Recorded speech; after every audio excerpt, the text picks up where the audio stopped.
White House advisor Peter Navarro making a claim about the markets. He says they are, quote, finding the bottom now, finding the bottom. It comes, of course, as the trade war has taken its biggest toll, perhaps, on some of, well, definitely on some of the biggest companies in America and on one of the most successful ones.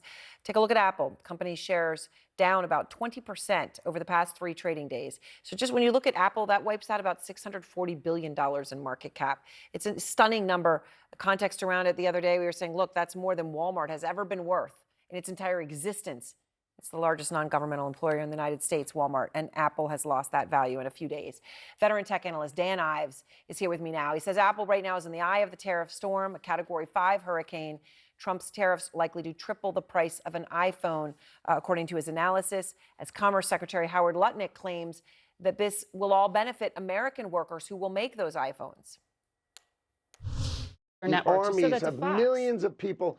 Well, remember, the army of millions and millions of human beings screwing in little screws to make iPhones. That kind of thing is going to come to America. It's going to be automated, and great Americans, the trade craft of America, is going to fix them, is going to work on them. All right, Dan Ives is out front now. He's the global head of tech research for Wedbush Securities. Dan, you've covered tech stocks on Wall Street for 25 years. That means you've been through the dot-com bubble, you've been through COVID, you've been through the Great Recession, you've been through the financial crisis, all of it. Here we are now. Have you seen anything like now? No, because it's self-inflicted. And in my opinion, it's an economic Armageddon, but especially for the tech industry. I mean, this would take the U.S. tech industry back a decade if these tariffs actually come through. And the reality is that it's all the hearts and lungs of the supply chain is in Asia. And that's why it's U.S. tech that's So taking it. when Howard Lutnick says, as he said there to Margaret Brennan, the little screws to make iPhones, that kind of thing is going to come to America. It's going to be automated, and great Americans, the tradecraft of America, is going to fix them, is going to work on them. That would be like me watching an NBA game being like, oh, it's easy to score a basket. The reality is it's the most complex supply chain in the world. And the way that they have 1.5 billion iPhones and they're able to make them at $1,000 is because of the supply chain that's really been built over the last decade. You build that in the US with a fab in West Virginia, New Jersey, there'll be $3,500 iPhones. $3,500 iPhones. And look, that is the true reality of saying it and doing it. So let's lay this out. If you look at iPhone 16, iPhone 16 Pro Max, the prices you're paying now for the iPhone 16, $799. What happens here to these things? Well, first off, it would take Apple $30 billion in 3 years to move just 10% of the supply chain to the U.S. $30 billion, 3 years to move 10% of the supply chain. To move 10% of the supply chain. Leaving 90% over there. Leaving 90% over there. And for someone like myself that's traveled throughout Asia for decades, the reality of it, it's a fictional tale. And that's why I think you see what's happened to the stock, because no company is more caught up in this tariff, front and center in this Category 5 storm, than Cupertino and Apple, and that's the shame of it. I mean, you look at you talk about traveling through Asia, and maybe this brings it home. We actually looked at a map to say, where does Apple make iPhones? Where in Asia? I mean, there are hundreds of manufacturing sites in China. We'll throw the map up. Hundreds of them. I mean, it is really stunning. I mean, we're just putting some of them there. Hundreds. I mean, this is actually about much more, as you point out, than cheap labor. I mean, this is massive infrastructure were you to transport it here. But that's almost an impossibility, and that's why the stock is so. Because at the end of the day, the stocks they're not political. They know math and the reality.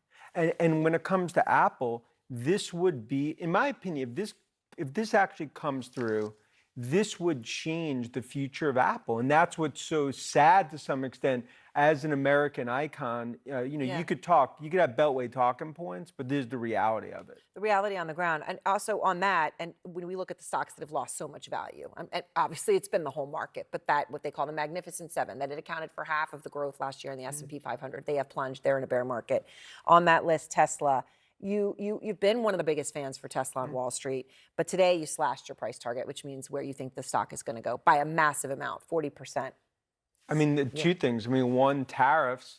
I mean, that hurts Tesla like every other automaker. And then China, that's been a core part of their demand story. And this is going to be more and more negative for them as they go up against domestic players.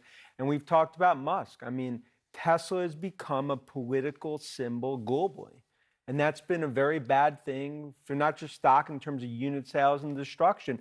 And we believe clock struck midnight for Musk. He basically is going to need to make the choice here. He cannot do this. And I think you've seen it in the stock in terms of reflected. Well, maybe that's part of the reason he's been so aggressive on Peter Navarro in the past 24 hours. Before many of President Trump's tariffs take effect, we know that some of the things that will likely cost you more at the grocery store now. So you might want to grab a pen and your shopping list as we go through the CNN's Vanessa Yurkevich is at a grocery store in New York to walk us through. Vanessa, how wide of an impact will Americans likely see?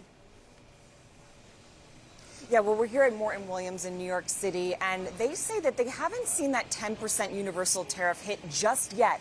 But when it does, it's going to hit perishable items, fruits and vegetables. For example, these bananas come from Costa Rica. These right over here come from Ecuador. These countries are now hit with a 10% tariff. I want to take you over to the seafood section really quickly, because this is where some of these higher tariffs, these higher reciprocal tariffs, are going to go into effect on Wednesday and hit seafood products. Let's look at the shrimp over here. Morton Williams gets their shrimp from Indonesia and Vietnam. We're talking about a 32% tariff from Indonesia, 46% from Vietnam, and the salmon over here, this is coming from Norway, and Norway is going to be hit with a 15% tariff. The U.S. imported about $1 billion worth of salmon last year. I also want to take you over to the coffee section. This is where these are non-perishable items. So these are items that hold a little bit longer, and companies may have been able to stockpile these items. However, we source here in the U.S. most of our beans from Central America, from Africa. Ethiopia, for example, is getting hit with a 10% tariff, as is Brazil. So the store here is bracing for those higher tariffs. I asked the owner, can he absorb them? The margins are so slim in the grocery store that he's not going to be able to absorb higher costs. He's going to have to pass them, unfortunately, down to the consumer. Joining me right now is Sam Silverstein. He's a reporter for The Grocery Dive. Thanks so much, Sam, for coming in. From your reporting, what are you hearing in terms of how quickly that the industry thinks grocery shoppers are going to see the impact in pricing, and where? I think it depends on the item. Certain items like produce are likely to see price increases more quickly than things like canned goods that last longer. But I will say it's very difficult to say which items might go up in price and even when that might happen. I mentioned things like produce, fresh goods, because they don't last so long and they need to move in stores quickly, so supplies have to keep being refreshed. For items that last longer, grocers might have supplies on hand, have things on the shelf, and it would take a while for even more expensive items to show up on the shelves. But I did want to note that for grocers, this is a really important time. They've already been through this messaging issue with consumers about what groceries cost, and of course that's because of the inflation that came out of the pandemic. And what I think we saw in a lot of grocery stores was an effort to show consumers that even if prices are going up, that grocers want to try to do what they can to help people stretch their budgets. And I would imagine that with the tariffs now threatening to raise prices, that you'll see grocery companies looking to show that they are on the side of the consumer and to demonstrate that they will do what they can to keep prices down. That's not to say that prices won't go up, but I do think grocery companies are going to have an incentive to do what they can to moderate those increases. That's actually what I was going to ask you, because I was looking at statements from places like the National Grocers Association and how they're saying they hope this is resolved quickly to minimize the impacts on Americans and more. What are you hearing from grocers, from store owners, on what those options are in terms of trying to mitigate the hit that they're going to take and the consumer will take?